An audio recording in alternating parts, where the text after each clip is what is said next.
سگ سیاه‌حال شاید عامل ترس خیلی از ما باشه، اما توی این فیلم تبدیل میشه به یک چیز دوست داشتن، چرا که بعد از مدت این سگ تبدیل میشه به نمادی از گذشته سیاه کاراکتر اصلی. حالا اینکه چطور این اتفاق میفته و این گذشته سیاه دوست داشتنی میشه موضوع این ویدیو. سلام، خیلی مخلصم، به سینما زیست خوش اومدین. یه فیلم خیره کننده بعد از مدت با یکی از قله‌های سینما توی سال 2024، یکی 2 ماه پیش یک فیلم خوب دیگه هم منتشر شد به اسم گوستلاین که تحلیلش رو گذاشتم، لینکش اینجا هست، میتونید ببینید. حالا این فیلم سگ سیاه مطمئنا یکی از فیلم‌های مهم امساله، فیلمی که توی تاریخ سینما ثبت خواهد شد و خواهد موند. توی بخش اول این ویدیو این فیلم رو معرفی میکنم بدون اسپویل و توی بخش دوم این اثر عمیق رو تحلیل میکنم. هرچند این فیلم به نظر من خیلی وابسته به تقلیب‌های قصه و روایت نیست، هر چقدر هم راجع به قصه‌اش بدونید باز هم لذتی که از تماشاش میبرید خیلی کم نمیشه. یه جورایی سعی میکنم این ویدیو راهی باشه برای اینکه شما از این فیلم لذت بیشتری ببرید. فیلم بلک داگ به کارگردانی گوان هو یک فیلمیه که توی جشنواره کن خیلی مورد استقبال قرار گرفت. درباره یک مردیه که بعد از اینکه از زندان آزاد شده توی غرب چین، توی یکی از شهرهای کوچیکش، توی شهرهای باشیعی، با تنها کسی که میتونه ارتباط برقرار بکنه یک سگیه که برای گرفتنش جایزه گذاشت. بازیگر سگ یک نژاد گریهوند یا گریهوند، تلفظ درستش نمیدونم چیه، به اسم شیاوشین که خیلی جایگاه ویژه توی فیلم برقرار کرده و فوق‌العاده ازش تونستن بازی بگیرن. از نظر بصری بیشتر فیلم از نماهای طولانی و دور استفاده کرده تا به نوعی بتونه اون انزوای کاراکتر اصلی رو نسبت به اون طبیعت وحشی و بی‌رحم نشون بده.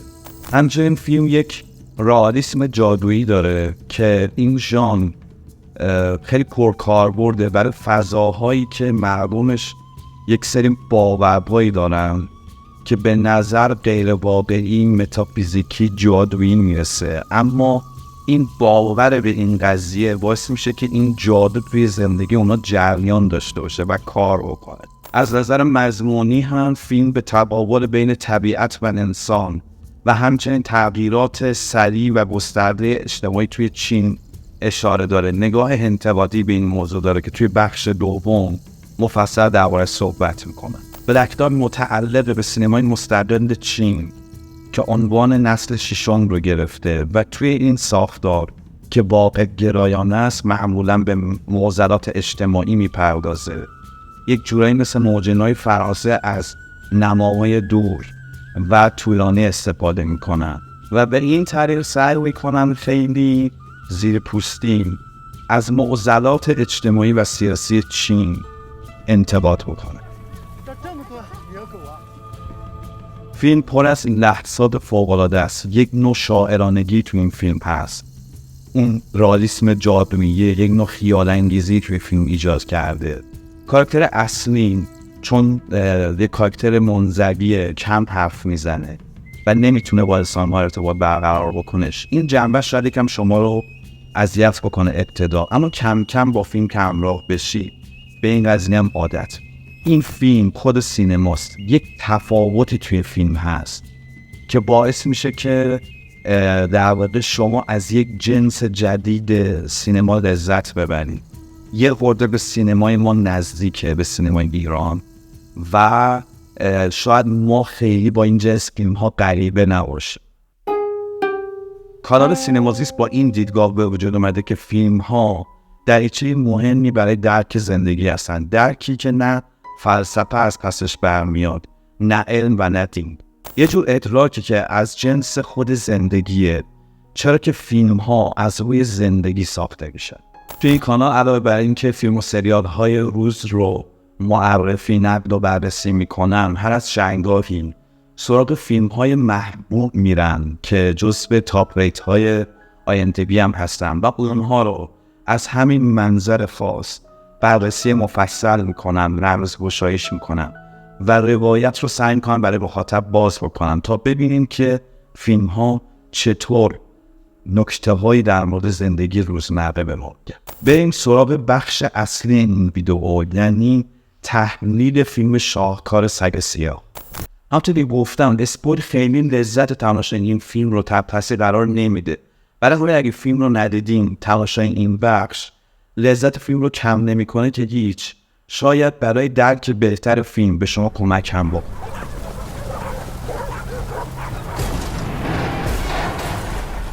شما شروع فیلم رو ببین. همان اول با یک اکت فوق‌العاده با اون نمای دور ورود ناگهانی اون گله سگ و اون اتفاقی که میفته ما رو به جهان فیلم پرتاب میکنه. یه شهر کوچیک که خیلی ازش مهاجرت کردن به خاطر اینکه میخواستن برن به شهرهای توسعه یافته تر و اینا که رفتن بعضیا سگاشون رو نبردن با خودشون و این شهر پر شده از سگ‌های ولگر با نژادهای مختلف. مسئله اصلی توی این فیلم انزواست و این خیلی جالبه که این مسئله توی یک جغرافیا اتفاق میفته که نظام سیاسیش انزوا از جهان رو با سوسیالیستی بودن انتخاب کرده. نظام سیاسی چین یک نظام بسته است، حالا نه به شدت حکومت‌هایی مثل کره شمالی یا ایران، اما باز هم مبتنی بر فیلترینگ، حسب عقاید و سلایقی که از نظرش متعارف نیستند یا بر اساس تحمیل یک سبک زندگی داره اداره میکنه کشور رو. نظام چین معروف به توسعه از بالا به پایین، یعنی تحمیل توسعه به مردمی که شاید هنوز آمادگی لازم برای این توسعه رو ندارن و فیلم هم اشاره مستقیمی به این قضیه داره. انزوای لانگ کاراکتر اصلی با استفاده از نماهای باز که اکثر اوقات در یک لندسکیپ وسیع تنها ایستاده به خوبی نماینده شده. یا اگر لانگ توی یک محیط بسته است، روایت به خوبی عدم ارتباط او با آدم‌ها رو به تصویر کشیده. مثلا اینجا از جمع جدا میشه و پیش دوستش میره، یا اینجا هم توی این خونه قرنطینه است و از همینجاست که اتفاقا ارتباطش با سگ سیاه شکل میگیره. این سگ هم برخلاف بقیه سگ‌ها که گله‌ای زندگی میکنن تنهاست و سعی میکنه قلمرو خودش رو حفظ کنه. اولین برخورد لانگ با این سگ هم برمیگرده به اینجا که داره همون جای خودش رو تخلیه میکنه که جای این سگه و سگ وقتی دورش میکنه برمیگرده به محلش. اما شباهت بین سگ و لانگ بیشتر از است. همون اول که لانگ به عنوان یک زندانی تازه آزاد شده به شهر برمیگرده، در حالی که پلیس بهش مشکوکه که پول اون مسافره رو این برداشته، مدام از بلندگوی شهر درباره یک سگ هار وحشی خطرناک هشدار داده میشه و براش جایزه اعلام میکنه. یعنی توی یک همزمانی هر دو به عنوان دوتا کاراکتر سابقه دار معرفی میشه. لانگ که اتفاقی مخفیگاه سگ رو پیدا کرده سعی کنه اول بره اونو بگیره و تحویلش بده، اما موفق نمیشه و سگ گازش میگیره. بعد در اثر بیپولی با اون تیم جمع‌آوری سگ‌های ولگر میپیونده و اینجا که یک کار گروهیه به نوعی ساز مخالف میزنه و توی این سکانس که میتونه سگ رو بگیره به نوعی اجازه میده سگ در بره. انگار اون گازی که سگ سیاه ازش گرفته چیزی رو وارد بدنش کرده، اون طرد شدگی، اون انزوا گویا بین این دوتا پیوندی برقرار کرد. جالبه که بین سگ سیاه و پدر لانگ هم شباهت‌ها و تناظرهای برقرار شده. اون هم توی انزوای خودش فرو رفته و سالهاست به خونش برنگشته. یک جورایی یک نفره داره یک باغ وحشی که دیگه بازدید کننده هم نداره رو میگردونه به حیوونا رسیدگی میکنه، بهشون غذا میده. و ما قبل از این که این پدر رو ببینیم افراد مختلف مدام به لانگ میگن که برو به پدرت سر بزن، بهش رسیدگی بکن. حتی یک جا دوست صمیمیش بهش میگه انقدر که به این سگ میرسی به پدر توجه داری. همه اینها نشون از یک گذشته تاریک بین لانگ و پدرش میده که ما نمیدونیم چه، یه ابهامی داره. فقط به ما میرسونه که این دوتا گذشته خیلی خوبی با هم دیگه نداشت. اما چیزی که باید خیلی حواسمون باشه توی این فیلم اینه که این فیلم روی گذشته تأکید زیادی داره. هم سابقه کیفری لانگ مربوط به گذشته است.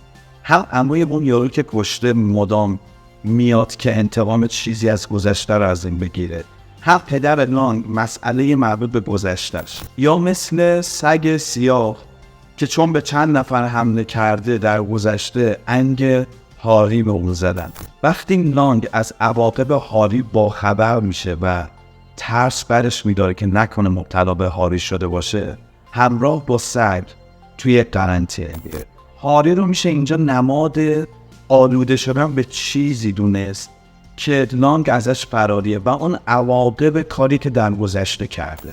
انگار تنها موندن با این سگ یا به نوعی حبس شدن دوباره این بار با وجودی که نماد گذشته سیاه لانگه، این فرصت رو بهش میده که از در آشتی با این گذشته در بیاد.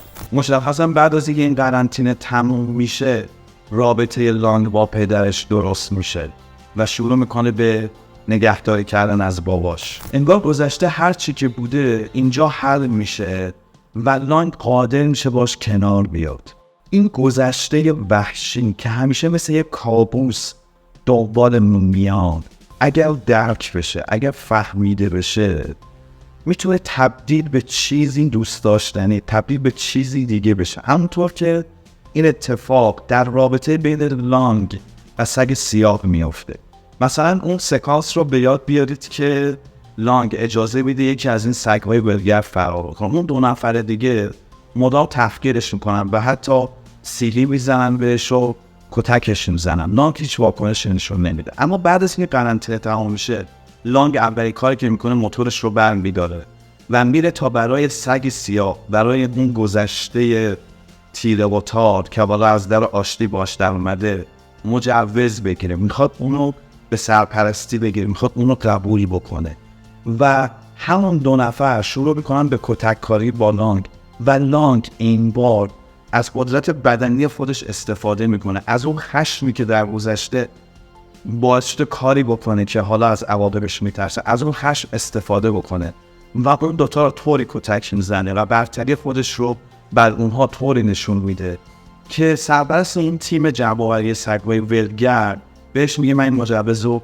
بهت میدم، تو میتونی سگ سیاهت رو نگه. همین که لانگ میتونه جنبه‌های تیره گذشتش رو درک بکنه، بپذیره و اونها رو به نوعی با خودش حل بکنه، این توانایی رو پیدا میکنه که خوبی‌های اون چه در گذشته داشته رو هم ببینه. مثل همین توان مبارزش، یا مهمتر از اون اجرایی که با موتور داشته، حرکات آکروباتیکی گویا تو این گویه ها میکنن رو میتونه دوباره برگرده به همون کار و از شهری که بهش گفتم به خاطر سابقه دار بودن حق نداری خارج بشیم و حتی یه صندلی اونجا وجود داره که 2 بار تلاش میکنه با موتور رد بشه و در نهایت از این شهر خارج بشه، این گذشته رو رها بکنه بعد از اینکه پدرش فوت میکنه و به سراغ سیرکی بره که این اجرا رو میخواد. و در این سیرک دختری وجود داره که این لانگ، این پسر دوست میداره. توی همین صحنه است که برای اولین بار تو کل فیلم ما خنده نمایان لانگ رو روی لبهاش میبینیم. سگ سیاه اواخر اونش جفتی از همنژادهای خودش پیدا میکنن و از این جفت بعد از مرگ سگ سیاه یه توله به دنیا میاد که یک توله سیاهه و ما این توله رو توی کوله پشتی میبینیم که توی سکانس آخر لانگ در حالی که سوار موتورشه داره به سمت سیرک میره، جایی که دختری رو از این سیرک دوست داره. این دختر از ابتدا روابطش با حیوونا خیلی خوبه. همون اول سگ سیاه از دست اون آب میخوره بدون اینکه بترسه، به ببر دست میزنه، اون نوازش با، در حالی که وقتی لانگی کار میکنه برمیگرده و واکنش بهش نشون میده. یه سری ویژگی هایی داره که لانگ بعد از تجربه این همزیستی با سگ سیاه در ابتدا و بعد حیوانای باقی‌بش تازه اون رو به دست میاره.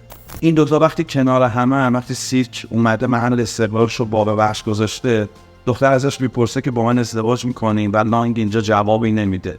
سکانس آخر به نوعی نزدیک شدن این 2 تا به همه مشخصا لانگ گویا داره به سمت اون جایی میره که سیرک رفته. اگه بخوام با عنوان پایان بخش صحبتام درباره این فیلم دو تا سکانس خوب این فیلم رو مثال بزنم و درباره صحبت بکنم، یکی اون سکانسیه که لانگ رفته سگ سیاه رو پیدا کرده و داره برمیگرده، یه آدم سگ به نوعی انگار داره از سگ سیاه استقبال بکنن، همون انزوایی که سگ داشته انگار توی جامعه خودش پذیرفته میشه، رئالیسم جادویی فوق‌العاده‌ای داره. و دوم این سکانس کسوفه، همه مردم شهر برای تماشای کسوف به بیابان رفتن و شهر خالی شده که به شدت یادآور روزهای پاندمی کرونا است که شهرها همه خیابان‌ها همه خالی بودن و تو خیلی از شهرهای جوان حیوان‌ها پاشون به شهرها باز شده بود. کسوف یه پدیده، یک شب نابهنگامه، یک جور خلل توی نظم معمول طبیعته و همین باعث میشه که ما رو سکانس فوق‌العاده رو ببینیم که توی محیط‌هایی که قبل از این همه رو دیدیم و اونجا آدم‌ها بودن حالا پر از حیوان‌ها باشن و این قضیه به نوعی اعتراض آشکاریه به این شکل توسعه سریعی که نظام سیاسی چین توی کشورش بر مردمش تحمیل کرده و شاید برای همینه که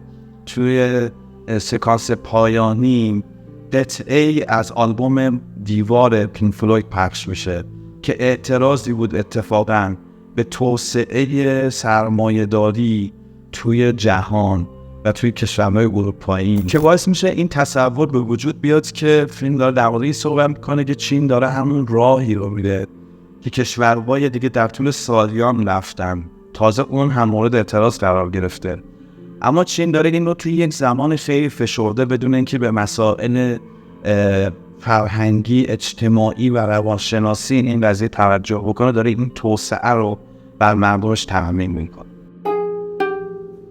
تماشای این فیلم که به من خیلی لذت داد، به شما چی؟ خیلی مشتاقم نظرتون رو بدونم.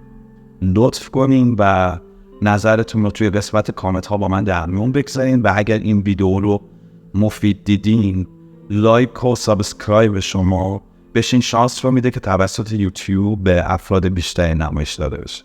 تا ویدیوهای بعد، خداحافظ.